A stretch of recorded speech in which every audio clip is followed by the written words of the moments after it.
So I apologize in advance for the ICP theme. As I said, it amused me greatly at the time, and then I realized that there's a problem because it's clowns, and as we all know, clowns are truly the biggest threat facing America nowadays. So, who am I and the disclaimer? I'm a security professional by day, ex-pen tester, disassembler of things, evaluator of risk. Now I seem to be in that management consulting role where I try to convince people that security might not be a bad thing, but not in a beat them up kind of way. I'm no longer saying no, I say let's figure out a better way. Or as my boss likes to call it, solutioning your problem space. I say that with a straight face because I am this far from getting a consultant as fuck neck tattoo. I am not speaking for my employer, especially if I still have one after the end of this talk. I'm also a lawyer. I advise my fellow security professionals. I see a lot of contracts. Generally, people send me employment contracts, statements of work, master service agreements, and whatnot. It could be their entry-level pen testers trying to go, is my company trying to screw me? They can be veterans who are, hey, I've been doing this for a while and I want to license some technology to somebody. Are they trying to screw me? And I get to get a really good I get to have a really good visibility into our industry by doing that. And there is nothing as creepy as me saying to somebody at a conference where they're like their counsel for large shop like FireEye. And it's like, oh yeah, I've read a bunch of your contracts. And like, how did you see them? Like, because I'm the guy who doesn't say no. I write a lot of contracts. Even though my day job is doing security, I get the job of writing statements of work a lot because, well, I'm a lawyer. I am not a juggalo. As I said, this joke was funny at some point. I think we've hit that point. So, what are contracts? They're formal promises. They clarify terms that we're agreeing to. They define satisfaction of promises. And I know that sounds strange, but I promise to do this thing. Well, how do we know when we're done, right? Simple contract. I will sell you my car for $5,000. Well, how do I know that we're done? You have my car, I have $5,000. Were there other promises entailed in this conversation? Did I promise something else? Did that go away during our negotiations? Because if you've ever sold, especially if you sell consulting services, you know how you talk about a lot of things and then you send them that proposal and they go, I really like the proposal except for one thing. It's too expensive. Can we do something different? And the next thing you know, you've cut a bunch of stuff and they still think they're getting what you originally proposed. And that doesn't work. So the point of the contract is to lock it down and formalize it and say, yeah, at one point we talked about that. At one point we talked about a 5-course dinner. You're getting half of a Big Mac because you're paying 1/10 of what we originally talked about. So the purpose of a contract is to lay all that out in such a way that it's formal. So that way at the end, no one's going, but I think you owe me this. It's how you assign risks of unknowns. Who here has ever knocked over a system during a pen test? I'm the only person who puts up their hand and admits that. Like, oh yeah, did you need DNS at that shop? Yeah. Who's responsible? Who's responsible? That actually causes business damage. Hopefully in your contract you've got some while we'll attempt to not break everything we touch, if we do, we're not responsible for it. We're responsible that we're going to help you fix it, maybe. But if we cause you business losses, it's not on us. That should be in your contract. It's the intent to be bound. It's a promise that is enforceable. So, kinds of contracts. There's unilateral, which is a promise for performance. The first person who gives me $10 will get this roll of tape. It's one promise and performance. So the first person who hands me $10 gets the tape. Then there's bilateral, which is a promise for a promise. If Rogue just says, hey, I've got $10, I'll give it to you for that tape. Well, he's not offering me $10, he's offering a promise to give me $10. And for some people, that's the same as $10. For other people, it's dramatically different. It's substantially less valuable. And then there's quasi-contract. There are things that aren't contracts that still kind of bind people. And we have promissory estoppel, which is a fancy way of saying, I relied on your promise. And then there's detrimental reliance, which is, I relied stupidly on something you said. Like, I relied on your validation that this company was handling PCI data correctly. And therefore, I, as a bank, am suing, even though I have no contract with a certain QSA, I'm suing them anyway. So, basic requirements of contract, or questions of a contract, is, was there a promise? Did someone actually promise to do a thing? Exactly what was promised? And then, was there consideration? Consideration is value. I promise you a thing for a thing. Both of those promises may have some value. But there has to be something in value. And something of at least minimal value. Oftentimes, contract textbooks will talk about one single peppercorn, or a penny, or $1. It doesn't have to have significant value, it just has to have some value. A promise itself is consideration in a bilateral contract. It's a promise to do something or not do something is consideration. However, what isn't consideration is promising to do something you already owe. Now, when I said I'll give someone this roll of tape, and they give me $10, I don't give them the tape, and I say, well, and for another contract, you give an extra $2, I'll give you the tape. No, I already owed you the tape. So that isn't consideration for that second contract. And then the questions are, was the performance actually done? We promised something, did you get that? So, breach of contract is when you didn't get what you expected to get.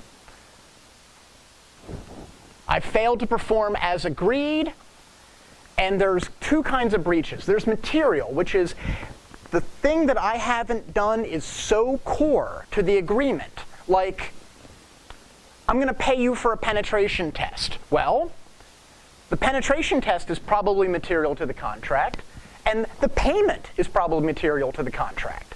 Something like, it will get delivered on a certain day, may or may not be material, right? A late pen test report may be as good as a not late pen test report. But not getting paid is material. And the importance of material breach versus immaterial breach is what it allows you to do. If it's a material breach, the other side, the innocent side, gets to say, nope, I'm out. I don't care what the contract said, I am withdrawing. I'm going to do other things now. A non-material breach, say for example, I promise in my contract that I'll provide a pen test and give you a report, and the report will be competently written. And instead, I subcontract that out to someone who's like half literate. So it's a pen test, there's a report, and it's just badly written. You might, if you want to make that into your customer-facing letter, you may say, I have to rewrite this. It cost me an extra $500 or $1,000 to rewrite your bad performance. So while it's not a material breach, I can likely get some compensation for that screw-up. So damages, when there is a breach of contract. There's expectation. If you had done what you said you were going to do, I was going to expect this. And I can be made whole by saying, say for example, I was going to resell this product on. So I buy it from you for $5,000. I have a buyer who's going to pay $7,000. You don't deliver it to me, so I can't deliver it on to my buyer. I was expecting $2,000 profit. I can sue you for the $2,000. I was expecting that $2,000. Had everything gone as planned, I would be $2,000 richer. That's expectation. Sometimes we might not know what that value is, so we put it in the contract and say, liquidated damages. If this goes wrong, you owe me $1,000, because we can't calculate what I'm out really. So we'll just write it now as $1,000. And then another concept with breach of contract is mitigation. If I know that you're not going to uphold your end of the bargain, or you don't uphold your end of the bargain, I have a duty to attempt to minimize my damages. Usually this is often done in employment contracts. I hire you to do a thing, we don't start because reasons. And you go, well, I was contracted to go do this work for you for 2 weeks, but nothing happened, and I didn't find any other work, so I pretty much spent 2 weeks on Reddit eating nothing but Cheetos. No, to minimize your losses, you should have done things like go out and find other work. You should have mitigated your damages as opposed to the job that didn't materialize. And then there's anticipatory breach, which allows me to say, you have made no attempts to perform under this, and because of your ineffective or non-existent attempts to perform under this, I think you cannot finish. You cannot actually perform. It's like, usually this is often brought up in things like contracting. You said you were going to paint my house and it was going to be done by the end of October. It's halfway through October and you haven't shown up. You haven't even asked me what color paint to use. You can't possibly complete it in time. I'm backing out because I am anticipating that you're going to breach. I'm out. And then there is two other concepts called waiver and latches, which is in the performance of the contract, there are certain ways that one side does not fulfill all the needs, and the other side doesn't care enough to call it out. We call that waiver, where, say for example, you promise something to be done on a certain date, it shows up 2 days later. If I don't call that out, if I don't say, wait a minute, that was 2 days late, that's a problem. If we keep on doing it where it's always 2 days late, eventually I'm not able to say, oh yeah, 6 weeks ago that was 2 days late, I'm not paying, because we've waived it. I haven't called it out, I haven't said anything. So, before I start talking about actual kinds of contracts, I want to point out that getting clever with contracts is not always a good idea.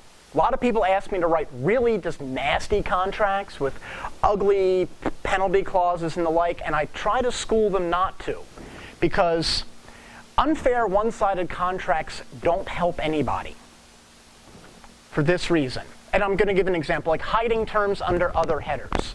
If you read a contract, it usually has a header for each section. So that way we're going to talk like non-disclosure. You may not disclose anything you learn under this because it's important to us. Thank you.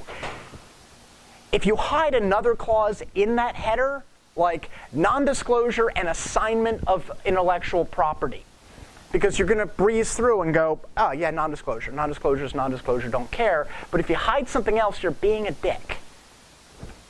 And it means that if you're willing to do that in the contract, the first thing you see when we're actually talking about going from a sales pitch, and remember, sales pitches, everything is wonderful, right? Everyone is on their best behavior. It's like dating. But you want to have one hint about what is this person like when things are more settled. Are they going to be a horrible, horrible person? And the contract is the first time you can see what are these people actually going to be like when things get a little itsy. Overbroad assigning of unrelated rights. I've seen this in a bunch of contracts, like all intellectual property you've ever developed is ours. I'm like, no, I probably walked in with a couple of inventions. That was made on my time, or a previous employer's time. Not yours, cannot has. But you look for that. You're like, wait a minute, if you want that, you're going to be a pain in the ass to work with.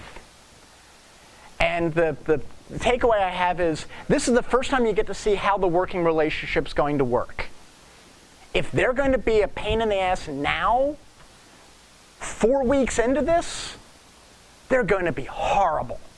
And sometimes you take a look at their contract and you go, this tells me bad things about you. You're going to be a pain in the ass. You're going to try to screw me. And I'm thinking of a few friends who are dealing with this, where someone sold them someone brought them in to do some work, and everything was cool. They did the work, and then it was like, yes, we'd like to be paid. We'd like to be paid our expenses for this. And the person who brought them in is like, yeah, about that. Things. And some people require the threat of a lawsuit to pay up. Some people won't pay even after the suit's been settled. The Donald Trump argument. Like, yeah, screw, I may provide, you may provide the services. I'm not paying you until you make me. And the problem is that if you know going in, when you see the contract as being very one-sided, it means they're planning on screwing you. And it makes sense to say, maybe I should hold off. Maybe I should renegotiate the contract. Or if you are, thankfully in our industry where there might be another contract just waiting to happen, you go, nope, not doing business with you. Maybe you should try to find someone more desperate. So getting clever with contracts, continue. These are ways of being clever with contracts that are actually helpful. And I call this acceptable cleverness, the Brown M&M clause. Those of you who are under the age of 35, there was once a band called Van Halen. And what makes them important is that they were one of the first big arena rock shows. Prior to them, even big shows might be, all their equipment might fit in 2 or 3 18-wheel trucks. Van Halen's show was like 15 18-wheel trucks. And they required certain engineering capabilities for the building, as in it has to hold this much weight. We need this much power. We need this much crew. And concert promoters, sleazy creatures that they are, would just sign whatever contract. And there's a case where Van Halen's stage show actually damaged the property because it wasn't built to hold the weight. So David Lee Roth, the lead singer, comes up with the idea of, in this contract, and the contract writer is like 85 pages, because it's also all the specs. Like, here's where the power has to be. Here's how the lights have to get set up. Here's this, this, this, and this. And they put a clause in that said, there will be a bowl of M&Ms in the dressing room. There will be no brown M&Ms in that bowl. And many people, when first seeing this, go, oh God, it's just like rock star pretentiousness. Instead, it's a very, very quick way of determining whether or not you actually read the requirements and are producing something that I can work with, right? David Lee Roth can't run, he can't have his own crew go and check power. He can't check the engineering, the engineering specs on the building. But it's really easy to go, no brown M&Ms? They read the contract. I'm a fan of the tech version of that, the RFC 1149 requirements for any network gear. Some of you laugh, some of you should look it up. It's IP over avian carrier. And there is nothing like putting that in a requirement to see what happens. Because you get a sales guy who's like, oh, of course it's RFC 1149 compliant. And there's a sales engineer going, he's an, the guy we're trying to sell this to is clearly an asshole. He's smiling and I don't like it. I don't know why. And you watch the sales engineer go like, I'll get back to you on that. I actually did that for a robot tape library. And it's like, is it RFC 1149? And the sales guy was like, of course it is. And the partner's like, shut up, no, we just get back, because he's asking us. We had some other requirements we wanted as well. They would, like, oh, of course it's FireWire compatible. It's SCSI, it's not FireWire. So make sure everybody's actually read if you have specific weird requirements, like you have a union requirement for prevailing wage, or you've got nationality requirement. You can't have any non-Americans on the contract or something like that. You want to make sure that they've read that weirdo requirement now, instead of going 3 weeks in, we're like, oh, did you mean that? Yeah, you did. So quickly do something that should make them laugh. I actually did the opposite. They gave me an employment contract and I read it, and it was a software company that was talking about not producing cement in Washington, D.C. area. So I go into the HR guy and I said, have you read this contract? He said, yeah. I said, no, have you really read it? He said, yeah, I've read it. I said, well, tell me what we're doing in cement in Washington, D.C. And he looked at me like, I know what you're talking about.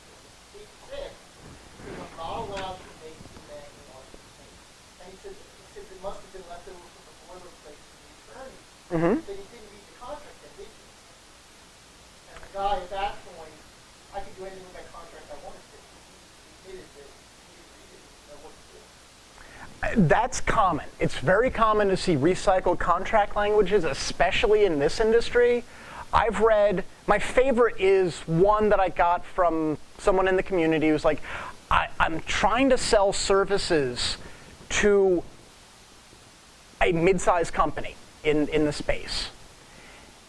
And I read the contract, I'm like, are these guys hooked up with Yahoo?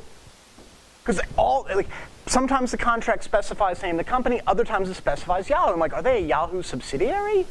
And we were like, I don't know. Why, Yahoo has a subsidiary in Allentown? I don't know. And then we finally asked the opposing counsel, and it's like, oh yeah, we just took the boilerplate from Yahoo's terms of service. I'm like, have you heard of find and replace? I would just recommend that. I found he billed his client something like $28,000 to write that contract. I'm like, I'm in the wrong business. So, other things you do with contracts is hedging risk. Indemnification.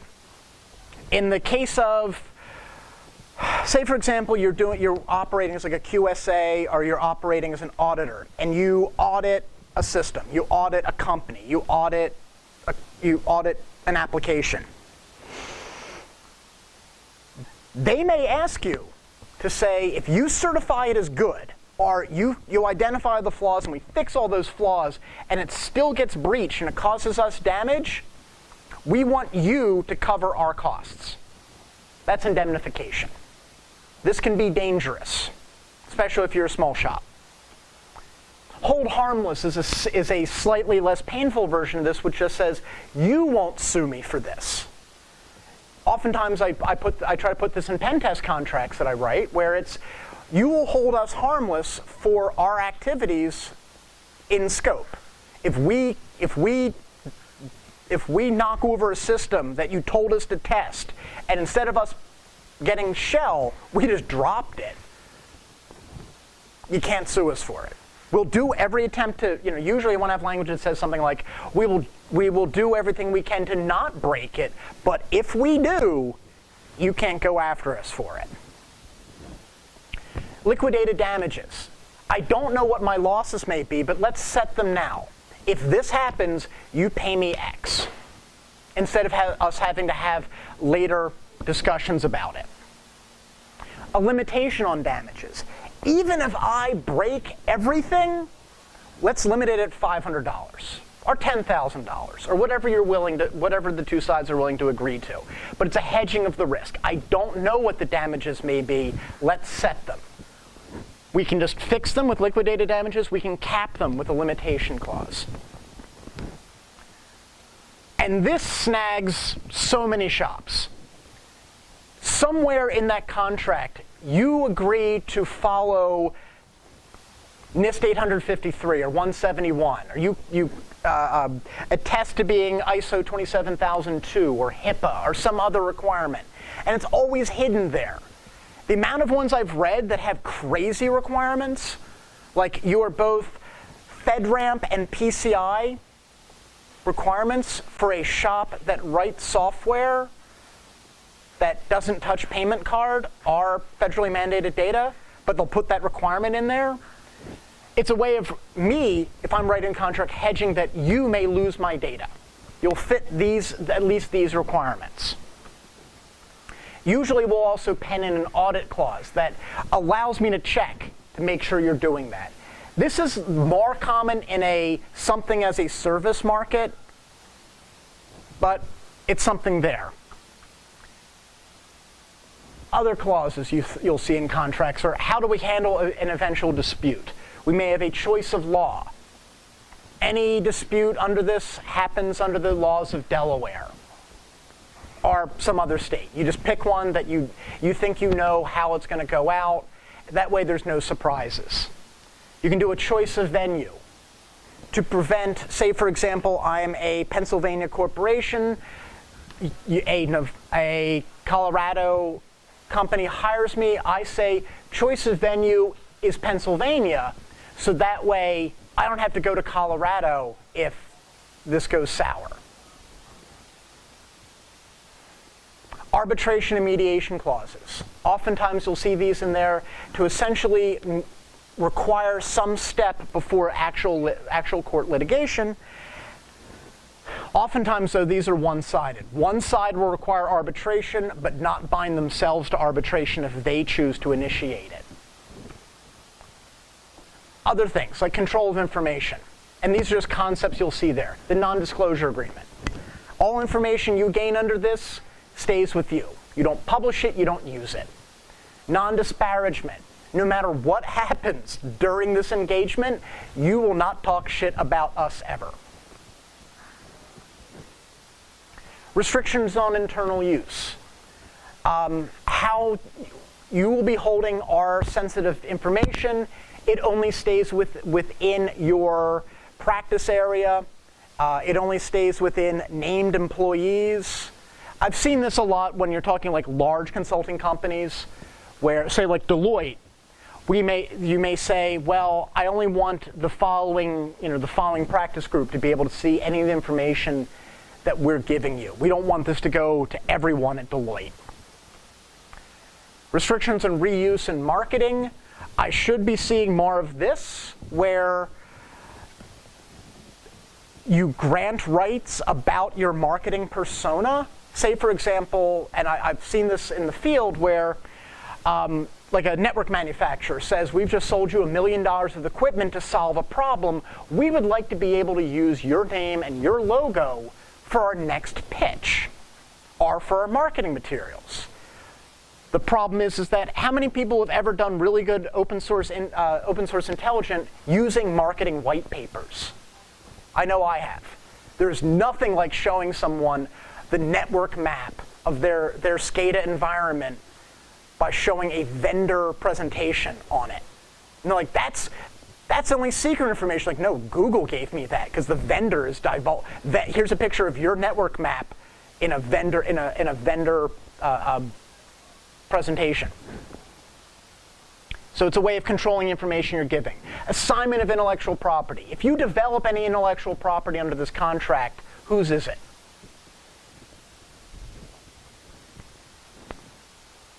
So you have like work for hire, where any intellectual property you create while you're working for us is ours. We paid you, it's ours. So how to interpret contracts. There's ambiguity. I don't know what that term means. And do you look for defined terms in that are the related contracts? If you have multiple contracts, if you've defined the term, you can use the customary definition in the trade or business. I have seen some shops that will try to bend this, as in a certain large information security vendor that believes that a Qualys scan plus manual verification is a penetration test. That is in their language. If you actually want someone to get shell on your system or to pivot, that is the advanced penetration test. But that's in their contracts. And they're like 60-page contracts, so the only people reading them are lawyers who might not immediately sneer at that. So if we don't have defined terms in the contract, if we're not clear on the customary definition, the court will often just say whatever is commercially reasonable interpretation of what that term is. So that's sort of a background on contracts. Half-hour contracts for a course, it's usually a whole year in law school. So contracts that affect us. Employment. We all like being employed. Usually employment contracts will have a non-disclosure clause, a non-disclosure agreement. I will not reveal what I have learned here, usually limited to things like sensitive business information, the plans, proposed technology, trade secrets, and other sensitive information you have obtained during your employment. A non-compete. After working from here, you will not attempt to hire people for a certain amount of time. You will not go to the people you supported if you were in a consulting field and go try to get them. You will not work for one of our competitors for a certain amount of time. And the relative enforceability of this depends what state you're in. For example, California has it restricts non-competes in ways that we don't on the East Coast. Non-competes have teeth on the East Coast. They don't have as much teeth in California. So that's why you go for the choice of law, choice of venue question in the original contract to go, should I worry about this non-compete? Work for hire and invention assignments. I've seen some ugly ones of these, where an invention you come up with 6 months after you've left is ours. Unless you can show that you never thought about it. And like, how do you show that?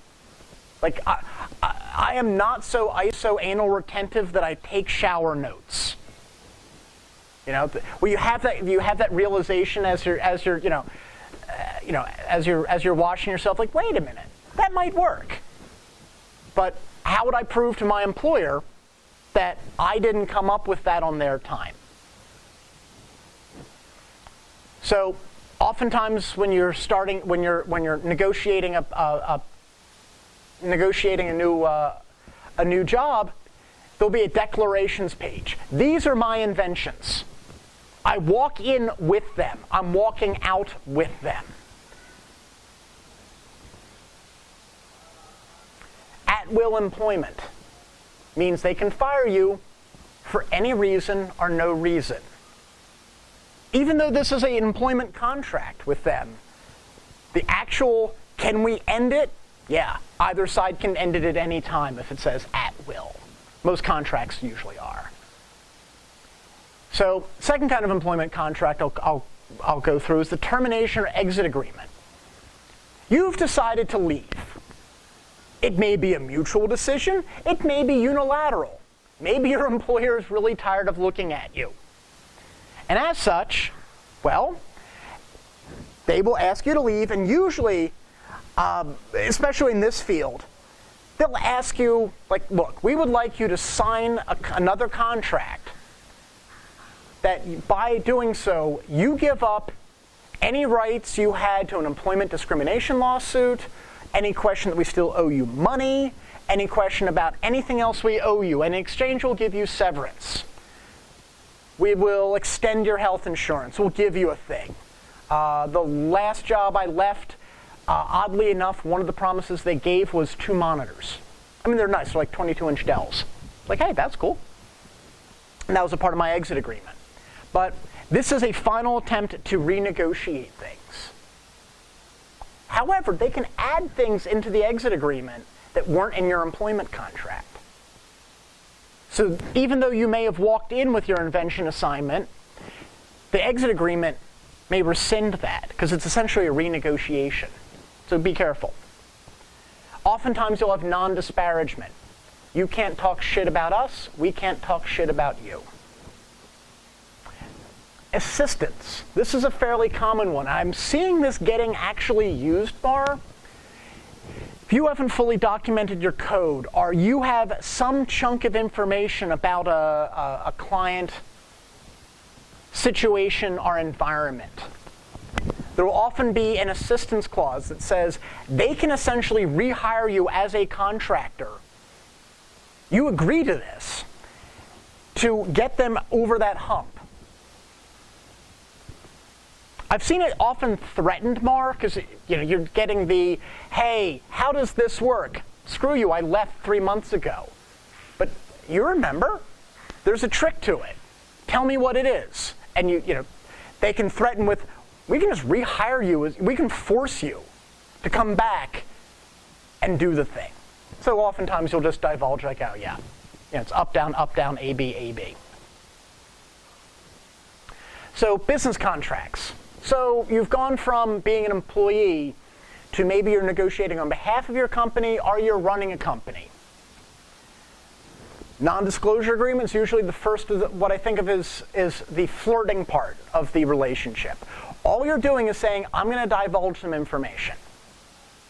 We have no business relationship past this. It is merely that I want to be able to talk freely about what I'm trying to do. So non-disclosure. Second one, and this is for in a contracting or consulting role, the master service agreement. This establishes all the rules by which we're going to do business, right? It doesn't say what we're going to do, but this is things like, how are you going to get paid? If we do something, are you going to get paid on invoice? Is it going to be net 30? Net 90? Based on a retainer? How? So all the rules about every subsequent contract goes through the MSA. So it's essentially, how are we going to do business? It's the first, if you want to think of this as like a networky thing, it's the handshake. This establishes all the rules by which future business will happen. But it doesn't describe what we're doing. It just says, if we do a thing, this is the master. So in terms of payment, assigning risks, the actual performance is in another contract. The statement of work. Those of you who are consultants, if you have not learned this yet, this is the first thing you read when you're told, oh yeah, you've got a thing to do. I don't talk to the sales rep who sold it. I don't talk to any of the engineers who are currently working on it. I read the statement of work because I want to know, what did we actually promise to do? And I mean, by read it, I mean print it out and circle things that you're like, what does this mean?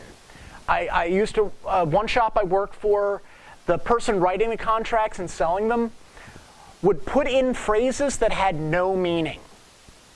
One of our deliverables was always a possibilities matrix. What's a possibilities matrix? I didn't know either. So every one of my deliverables had section whatever, possibilities matrix. And it was like a 4x4 matrix about possibilities. And I realized it was like a way of saying, we're going to sell you all these things. And you're like, but this is actually of no value. But we promised you a bunch of things. But that's the statement of work is all the things you're actually promising on doing. And all the things they're promising to do for you, as in payment or anything else you might be getting from them. The SLA, the service level agreement. How quickly will you respond? What is your uptime? So this is less about contracting and more like if you're bringing on something as a service. This is essentially these two, though, are essentially if you have a conflict with the person you've contracted with, this is the first thing you read. And you reread it to figure out who's out of line. So, those of you who work in healthcare, this is a scary, scary thing. Business associate agreement. It is not merely a contract. This is now actually, by signing a business associate agreement, you are certifying that you comply with HIPAA. And the amount of times I see BAAs get signed by consulting companies who are doing work that should not be business associates under HIPAA, but they sign it anyway because you want the sale. All of a sudden now, you are promising that your own internal processes are best practice. Who here thinks their own internal processes are best practice? Right? It's not. Yeah, like I remember this, like clear desk, clear screen as a requirement, and I'm like, well, there is a desk and a screen under these piles of paper and equipment. Because I remember doing this, like I wouldn't pass this shit, you know. And I'm telling a company, oh yeah, you should do that. Do you do it? No. All the official business locations of our company in Seattle may do this. I don't know. I'm not there right now. My own office, no.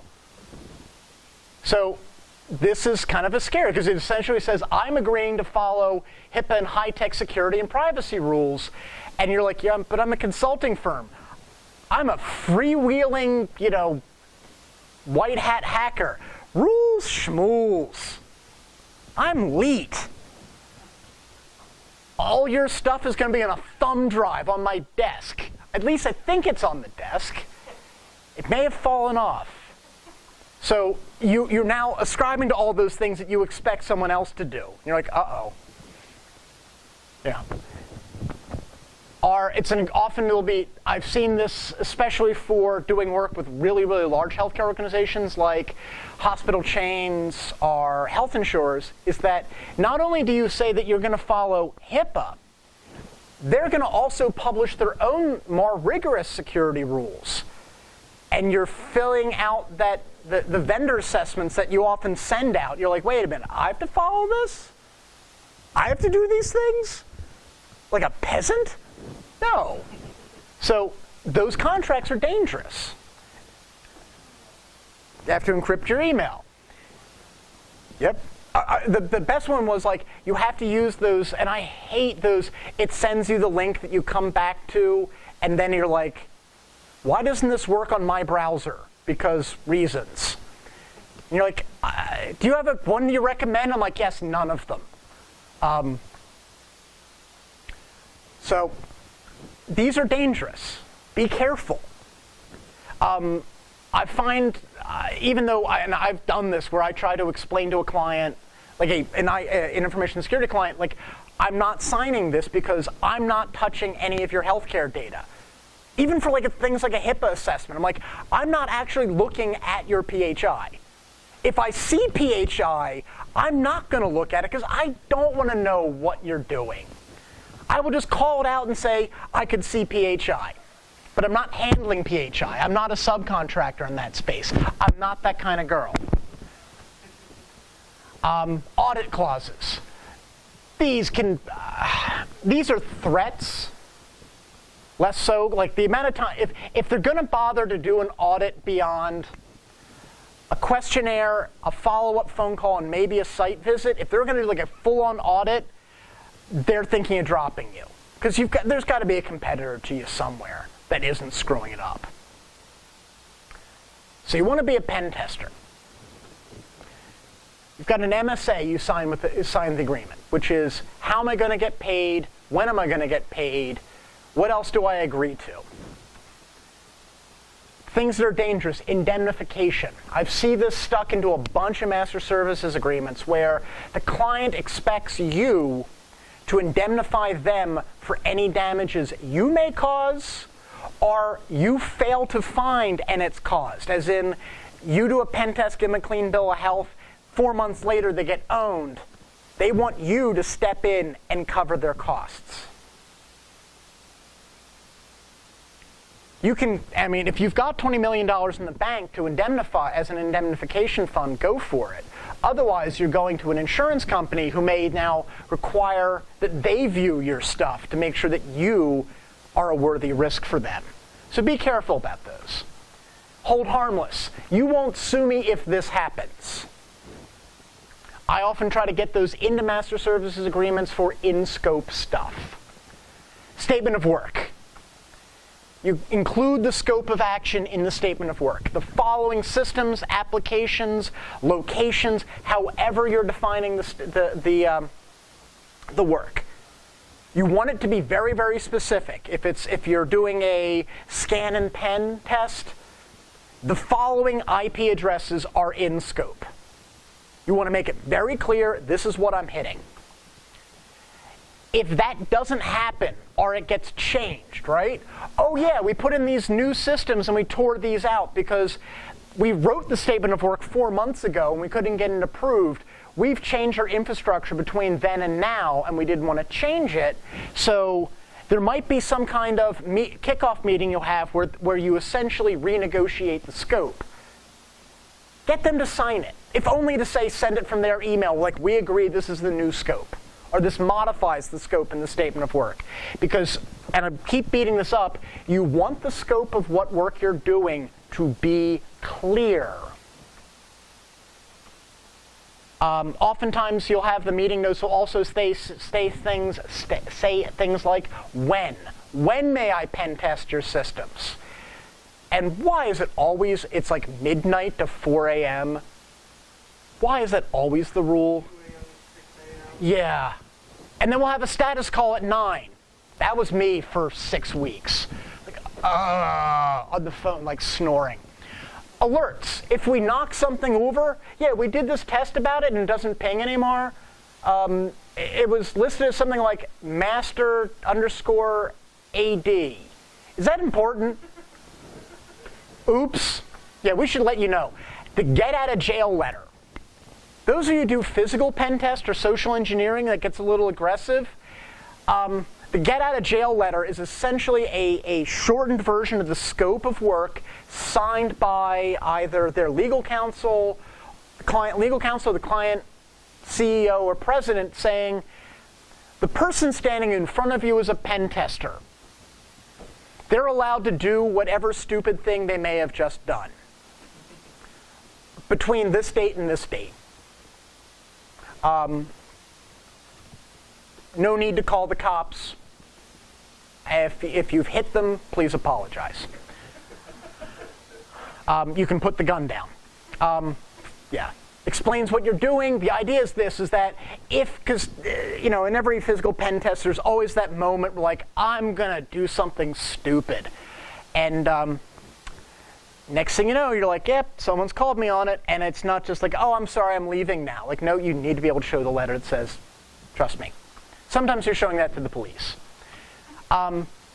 This is something now that everyone's going to the cloud. Identify the ownership of the stuff you're testing.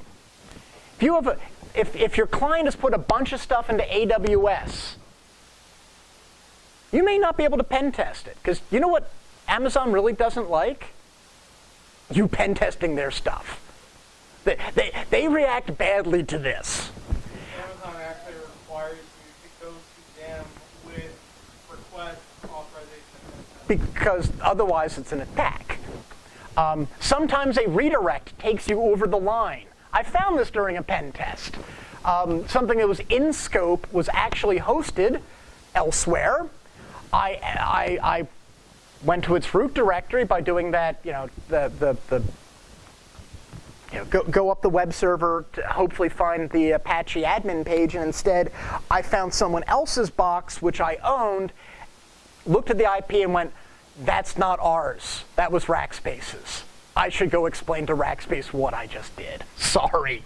Yeah, I got shell in this. Oh shit! I got shell in someone else's box. Oops. So that's the story I have for that. So what you want to do is, if you've identified co-located, cloud, whatever is a service stuff, get them. You don't want to do this, because, think of it this way. Think of how Amazon or Rackspace is going to deal with, like, oh, I'm a pen tester. I'm going to be pen testing this box. No, you're not. You're not a customer of ours. Go away. Get them to get all that stuff in place. Or come up with another solution. But that's why scope is so important, because breaking a system that is in scope is just a bad day for them. If you've written this correctly, you're indemnified. If I break into a system that is out of scope, I have now committed a felony. A felony does not look good on your permanent record. Prevents criminal and civil liability if your scope is good. So, say for example, now going back to contracts, what happens when there's a conflict? They believe you haven't performed. They don't like what you're saying. And it goes from argument to all of a sudden people aren't accepting meeting invites. That's when my blood runs cold. Like, uh-oh, I can't. No one's on the status call. No response with thank you for my, status spreadsheet about what I've done. So, you know there's a problem. What can you do? You might be able to renegotiate. You talk to the principals involved and say, this project has somehow gone off the rails. How do we keep this going? Do we extend scope? Do we extend time? Do we change the amount of money involved? Do we do something? How do we keep the business relationship fine? Might have to offer something new on both sides. Essentially, it's a whole new contract. You want to identify the breach. And the breach is the breach in contract. What did you promise to do that you didn't do? What did they promise to do that they didn't do? Because you're fighting about that. You want to figure out how that is, how you can fix that, how you can cure that This is now getting uglier. They have breached their side. So you can say, I believe that you won't continue performing, we're out. Anticipatory breach. You will not do what you're supposed to do, and a material fact. You're not going to pay us. You're not going to get the project done on time. You haven't done core things to it. We're out. Like the extreme one of these is all of a sudden your badges no longer work at the job site because they have basically told you leave. All y'all get out. Threatened lawsuit. This is now things have spiraled into stupid. Actually, they're spiraling into stupid because you've gone from we were making them happy, we're making them relatively happy. At this point, no one on the technical teams on either side is talking. This is maybe if you're the principal of your shop, you're talking and you're now not talking to the technical people, you're likely talking to people in the business management or maybe legal. You're now fighting over whether or not you're going to continue at all. Like this might be the end of the business relationship. And then you've gone from threatening a lawsuit, you've written a couple letters, or your attorneys have written some letters, you actually file a lawsuit. Someone files a suit about this.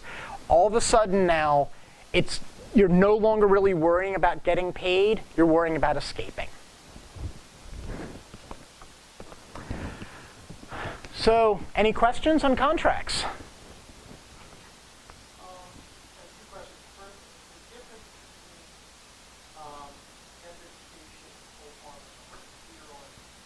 Okay, it's third parties.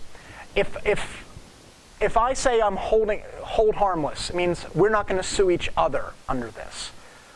Indemnification means that if someone else sues me, you're stepping in, right? You promise to do a thing for me, like you're going to test my system and you certify that it's good.